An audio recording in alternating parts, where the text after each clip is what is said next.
My name is Eugene Harrison. I'm a 35-year-old office worker. I work in IT, but I'm essentially a gopher. I was hired by this company about 6 months ago.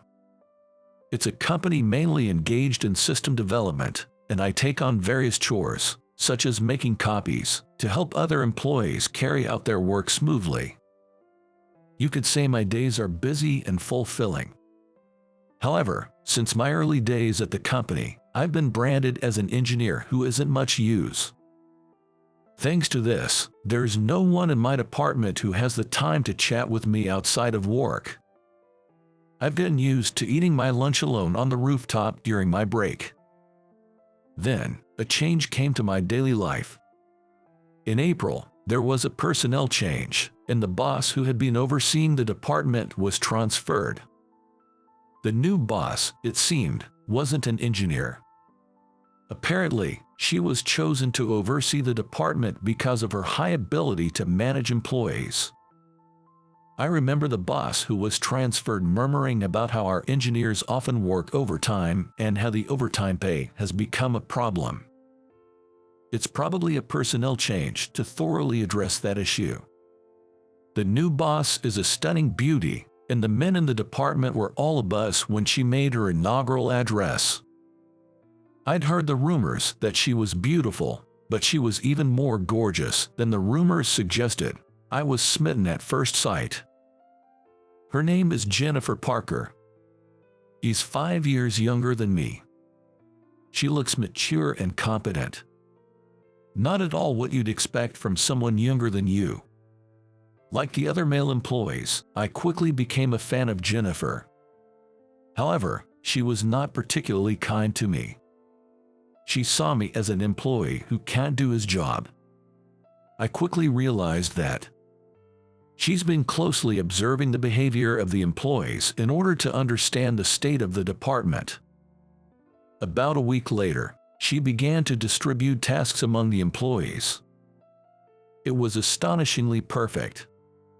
After a month, both overtime and errors dropped significantly. Even right before the project deadline, the employees' morale was high. The employees' frustrations dramatically reduced after Jennifer was transferred. I was really grateful, as it felt like I was the one who had to bear the brunt of the frustrations at work every day. Jennifer's arrival coincided with the project deadline, so the welcoming party was postponed, and it was only held about a month and a half later. By that time, Jennifer had already integrated herself into the department, and the drinking party was casual and lively, like a no-holds-barred kind of atmosphere. Since it was right after the project deadline, everyone's spirits were high. I've never really been a fan of alcohol, and I don't drink at social gatherings. I'd sit there drinking my soft drink, watching everyone get progressively drunker. Not many people struck up a conversation with me at the gathering. The new recruits like Sally and her group would talk to me, but I reckon that'll change by the time winter rolls around. Just as I was engaging in travel discussions with the younger ones, Jennifer joined the conversation. She appeared to have been coerced into drinking quite a bit, and she was thoroughly inebriated, to put it mildly. Her eyes were half closed, a far cry from her usually sharp and focused demeanor. "You've had too much to drink, Jennifer," I pointed out, steadying her as she struggled to sit upright. The new recruits looked worried too. "I'm not drunk. You're all just making fun of me." She giggled while denying it. This wasn't good. She was clearly intoxicated. "Stop talking only to the younger ones, Eugene. Talk to me too, or don't you want to mingle with a younger female boss?" she said, leaning in closer to me, clearly fueled by the alcohol. I wanted to create some distance, but I had the feeling that if I did, she might tumble out of her chair. The new recruits, likely scared of being caught up in this situation with a boss, made a hasty retreat, leaving Ms. Jennifer and me alone at a corner table. "Come on, Jennifer, sit straight," I said, trying to push her upright by the shoulder, but she was swaying and struggling to find her balance. "Can't you lend me your shoulder? It's not like it's going to decrease," she slurred, hardly forming her words properly. Acting like a child, she was swinging her legs, and one of her high heels went flying under the table. Jennifer was surprised to find his shoes missing and stuck her face under the desk. The next moment, she started laughing uproariously. "You always put on such a serious face, Eugene, but I can tell you're really good at your job. You think you've got me fooled, but you're just underestimating me," she said, puffing out her cheeks. This caught me off guard. As far as I knew, only the CEO was aware of my background, and it seemed unlikely that Jennifer would have been informed. Did she notice something from the way I usually act? "You're underestimating me," she yelled, playfully punching me with a weak cat punch. "I have two things I don't like: alcohol and drunks." This was getting out of hand. "Could someone give me a hand with Jennifer, please?" I called out to the bustling tables around us, and a colleague came over to help the drunk Jennifer. Even as she was being led away, she didn't let go of my arm.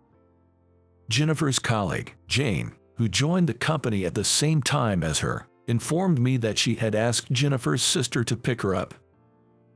A taxi was on its way. Despite her low alcohol tolerance, she loves her booze, Jane chuckled, sharing some inside information. By this point, Jennifer had started dozing off, still clinging to my arm.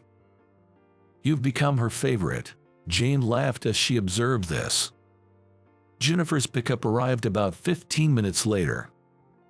"I apologize for the trouble my sister has caused," a woman who looked strikingly like Jennifer said when she arrived. But her vibe was completely different. She clearly didn't seem like a corporate worker. "Excuse me, I'm Kate, Jennifer's sister. I'm sorry for any trouble she's caused." Her sister deeply apologized to me, making me feel somewhat embarrassed. She had a cab waiting outside the bar, so I helped Jennifer to the cab. During this time, I noticed that Kate kept glancing at me. Is there something on my face?" I asked while checking my face with my hand. Kate shook her head and said, "No. Are you a systems engineer?" I was asked by Kate, and I explained my job to her. I admitted that I was a systems engineer, but mostly worked on various tasks. At this, Kate tilted her head curiously.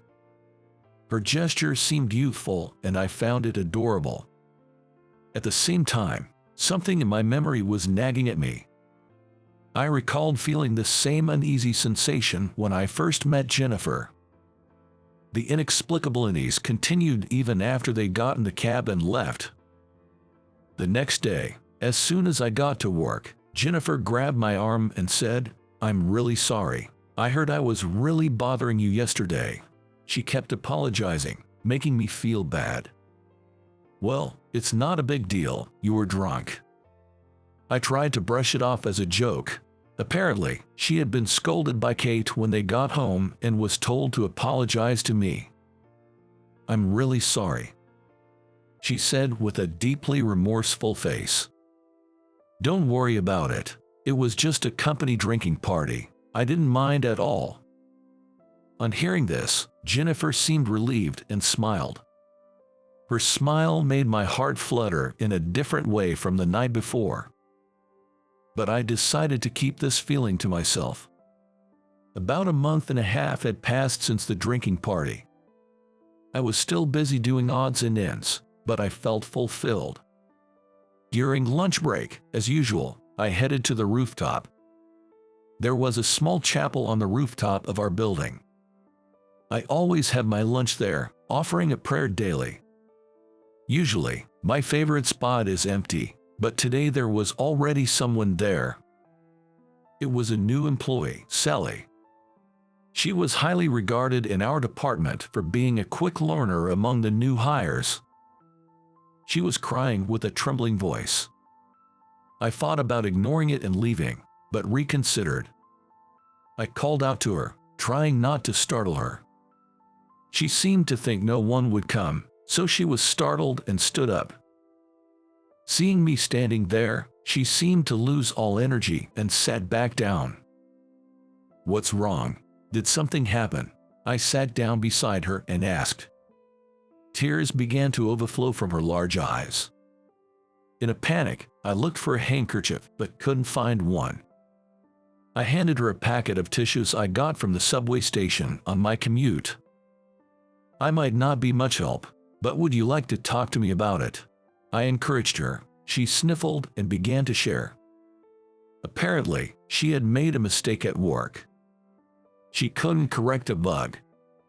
She was in charge of the security system, currently assisting in the rebuilding of a system for a major client. She was supposed to handle the security part. I checked the date. At this rate, she wouldn't make the deadline. She started crying, raising her voice. "Have you talked to any senior staff? The project is handled by a team, not an individual." I had a feeling they were piling work on her, a new hire. At my question, she nodded lightly. She had asked for help, but apparently, everyone else was too busy with their own work, with the deadline approaching. They must be jealous of her skills and refusing to help. Otherwise, they wouldn't leave something so crucial to just her. I fought for a while, then decided to help her. But I had one condition, which I told her. I wanted her to keep it a secret that I helped. She seemed surprised but probably had no choice. She said, "Please." That afternoon, I scrubbed the program in between my chores. The bug was found surprisingly easily. There were other pots I wanted to fix too, so I hurried to correct them. The system program she created was fixed before the end of the day. I secretly handed it back to her. She exclaimed, "What? Already? Shh, keep it a secret." I put my finger to my lips and said. She nodded understandingly. Everyone was desperate with the deadline approaching. I thought no one would notice. But there was someone in this department who had been observing me. It was Jennifer. The next morning, right after the morning meeting, I was called by Jennifer. "You fixed this program, didn't you, Eugene? It's impossible to find and correct a bug and rebuild it in such a short time. What's going on?" I was at a loss for words. I had underestimated Jennifer. It was my mistake to overestimate that I could deceive her, who monitored and oversaw everything. Well, I couldn't find the next words to say. Jennifer stood up as if irritated by me. "I looked into your background because I was curious, even the erased pots. Why are you just a general affairs officer when you're better than anyone else in this department? Are you making a fool of me?" Jennifer couldn't hide her anger and raised her voice at me. I wondered why she was so angry. Whether I work or not, whether I have the ability or not, it's up to me how I use my power. To be blunt, this isn't a matter worth upsetting Jennifer over. I was torn between telling her the truth and just quitting my job. That being said, it did get under my skin a bit when Jennifer got irrationally angry without understanding the situation. The moment I opened my mouth to retort, the department door was flung open roughly. Heavy footsteps approached us. "Who made this security program?" The one raising her voice was Kate. Sally mumbled, "It was me." At this, Kate stormed towards her. She shrank back in fear, tears welling up in her eyes again. She was expecting to be scolded for some mistake. The fear of being unable to explain herself was palpable. Panicked, I stepped forward. It was me. I did it," and raised my hand, identifying myself to Kate. She halted and turned around to face me. Then she grinned. "I thought so." "Why, Kate?" I asked Jennifer. "Kate is a white hat hacker hired by this company. It's her job to find vulnerabilities by breaking the security we build. My program was handed over to Kate last night. Apparently, she's been making a fuss since seeing it. Kate, standing before me, looked at me intently. It's been a while, Eugene. Don't you remember me? She grabbed her long hair in one hand and tied it up into a ponytail. I did recognize that look. Wait, why? My memories rushed back to high school. That was during an IT exchange program over summer vacation. It was a government-planned program to teach system programming to students in the UK. I remember being among those hand-picked from various places. We didn't interact much due to the age gap, but she, as an elementary schooler, would often engage me in conversation. That was Kate. Her hacking skills overshadowed those of the college and high school students that were with us, and I remember being astounded. There was a talent in her that couldn't be reached through hard work alone. In the end, I decided to stay and study in the UK during the exchange program. I haven't seen her since. Do you work as a handyman here? Don't be ridiculous. I know that you have more talent than anyone else here. Why are you holding back? She was angry because the program was too perfect. How I use my talent is my business, isn't it? Even though she doesn't know a thing, she imposes her opinions, and I can't hide my irritation anymore. In the midst of our glaring, Jennifer steps in between us. And in the next moment, she slapped my cheek with a resounding smack. For a moment, I couldn't comprehend what had happened to me. When I realized it wasn't Kate who slapped me, but Jennifer, I was truly shocked. Why don't you utilize your talents? Why? I longed for that talent so much I could choke. While receiving the same gift as Kate, why? Jennifer scolded me with a serious look, and my irritation subsided in an instant. Tears welled up in her eyes. No matter how much I try, I can't beat Kate. Dad's favorite isn't me, it's Kate. Why? Because I don't have a gift, even though we are twins. What's different between me and Kate? At Jennifer's words, Kate hung her head. It's not Kate's fault, and it's not Jennifer's fault either. It's nothing but a cruel joke by God. Jennifer then dashed out into the hallway. Go after her. Take responsibility, Kate said, still looking down. Twins are strange. They always want the same things. I have the best gift. So Eugene, you can give yours to Jennifer. I couldn't see Kate's face as she was still looking down. But then, I remembered. The last day of that summer vacation. Kate wrapped a small piece of wire around my ring finger and said, "Please remember to find me. When we grow up, I'll become your wife." I thought it was a joke from a grade schooler and soon forgot about the promise. I'm sorry, I have to go. Leaving those words behind, I went after Jennifer. I saw her turning the corner of the hallway and climbing the stairs to the rooftop. Wait, Jennifer. Even though I called out to her, Jennifer didn't stop. There was a loud bang, and the rooftop door opened. When I got to the rooftop, Jennifer was hunched over, hugging her knees, beside the small chapel. She was burying her face in her knees. I quietly sat next to her. I'm sorry, I said some horrible things. I apologized to Jennifer for my arrogant words. My apology itself might have been taken as arrogant. Even so, I wanted to apologize. Jennifer shook her head slightly at my apology. It's not something you should apologize for, Eugene. I'm sorry for speaking without knowing anything. As she said this, she raised her head. Her eyes were red. I just want you to listen to my story for a little while. I started talking with that preface. Since returning from the UK, I was working hard as a systems engineer at a company my friend started. Everything was going well. But the friend who became successful seemed to see me as a hindrance. He spread rumors that I had stolen the system someone else created and tarnished my credibility in the industry. Moreover, he claimed all of my accomplishments as his own at industry parties. I lost everything. I didn't want to trust anyone anymore, and I didn't want to use my talents for work. The one who picked me up when I was down was the CEO of this company. We had worked together before. He hired me, saying it's okay to take it easy. This was a story I had never told anyone.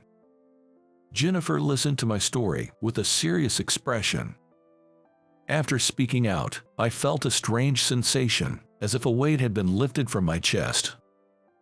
I tried hard, but I was never good enough. I don't have the talent or the sense like Kate. That's why I worked hard to acquire other talents. To be successful as a career woman. That's what Jennifer vowed to herself. But every now and then, she said it hurt to see Kate.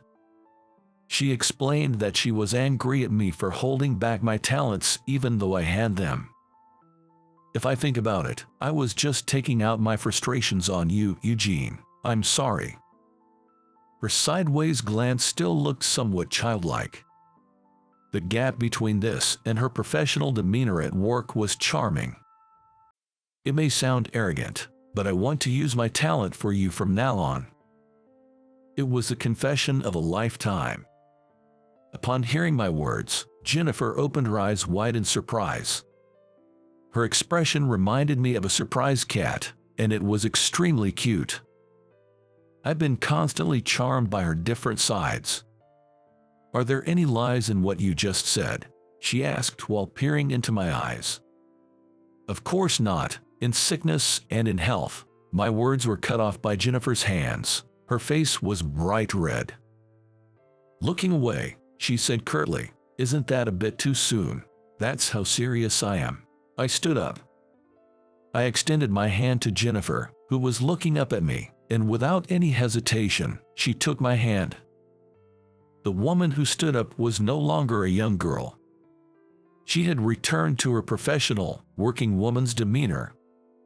Then, start working hard from today. Don't hold back your skills. Sure, I said to her with a smile. She squinted her eyes slightly, as if looking at something dazzling. Using my talents for her. I wondered if there could be any greater happiness. Years later, she was laughing next to me in a wedding dress. Many people asked me if it was hard to have her as a boss, but it was not hard at all. I was proud to be able to help her every day. I promise to make you happy. I want you to smile and be in a good mood every day. At my words, Jennifer quietly nodded. I'm ready to walk through life together with her from now on.